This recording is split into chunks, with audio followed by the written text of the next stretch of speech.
मात देते आए 6 बार के सांसद और भारतीय कुश्ती संघ के अध्यक्ष ब्रिजभूषण शरण सिंह इस बार बड़ी मुश्किल में फंस गए हैं। पहलवानों के आरोपों से घिरे कैसरगंज के सांसद की भाजपा में सियासत भी खतरे में है।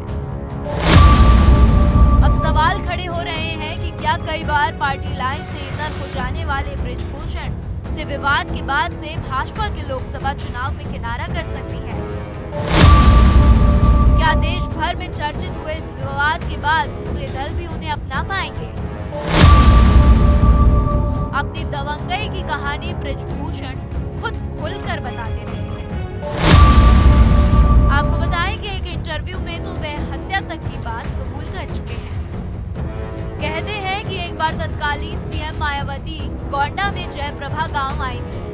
उन्होंने अचानक गोंडा का नाम बदलकर जयप्रकाश नारायण नगर करने की घोषणा कर दी। वहां मौजूद लोगों ने विरोध जताया पर मायावती नहीं मानी। ऐसे में ब्रिजभूषण पीछे नहीं हटे। उन्होंने पद यात्रा निकाली और आंदोलन भी शुरू हो गया।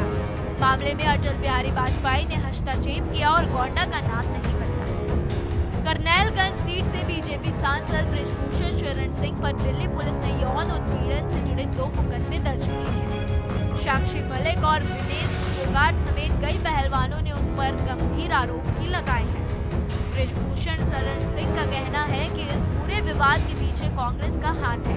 उन्होंने कहा कि कुछ दिनों में ही कुश्ती संघ के अध्यक्ष पद का चुनाव होना है। उसके बाद से उनका कार्यकाल खुद ही खत्म हो जाएगा।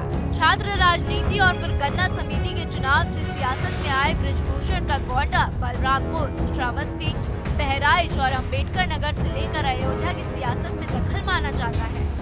माना जाता है कि इन जिलों में बिना उनकी मदद के जिला पंचायत से लेकर विधानसभा चुनाव में जीत मुश्किल होती है। वे 1989 में बीजेपी में आए थे और आंदोलन में सक्रिय होकर 1991 में पहली बार लोकसभा चुनाव जीते। इसके बाद से 1999, 2004, 2009 और 2014, साथ ही 2019 के लोकसभा चुनाव में भी जीत दर्ज की। 2009 में जब उनका भाजपा में कुछ विवाद हुआ तो उन्होंने पार्टी छोड़ दी थी। इसके बाद से 2009 में सपा की टिकट पर कैसरगंज से चुनाव जीते थे।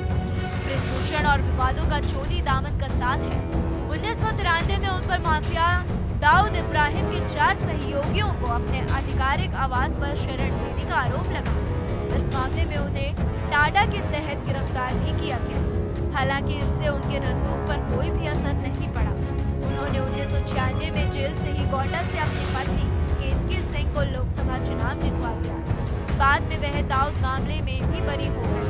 1993 में ही यह आरोप भी लगा कि उन्होंने अपने प्रतिद्वंदी और सपा नेता विनोद सिंह और पंडित सिंह पर जानलेवा हमला करवाया है। उन पर मुकदमा भी दर्ज हुआ।